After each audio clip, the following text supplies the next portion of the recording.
యాదాద్రి భువనగిరి జిల్లాలోని పుణ్యక్షేత్రం శ్రీ లక్ష్మీ నరసింహస్వామి వారి దేవాలయాన్ని రాష్ట్ర చీఫ్ సెక్రటరీ సంజయ్ జాజు సందర్శించారు. ఈ సందర్భంగా సంజయ్ జాజు స్వామివారిని దర్శించుకొని ప్రత్యేకమైనటువంటి పూజలు నిర్వహించారు. ఆలయానికి చేరుకున్న ఆయనకు అర్చకులు పూర్ణకుంభ స్వాగతం పలికారు. అనంతరం అభిషేక దర్శనంలో పాల్గొని వేదాశీర్వచనం అందజేశారు.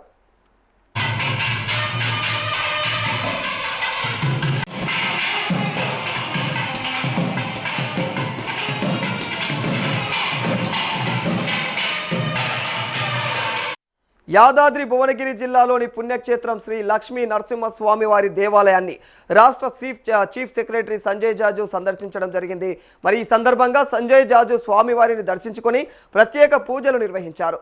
ఆలయానికి చేరుకున్న ఆయనకు అర్చకులు పూర్ణకుంభ స్వాగతం పలికారు. అనంతరం అభిషేక దర్శనంలో పాల్గొని వేదాశీర్వచనం కూడా అందజేయడం జరిగింది.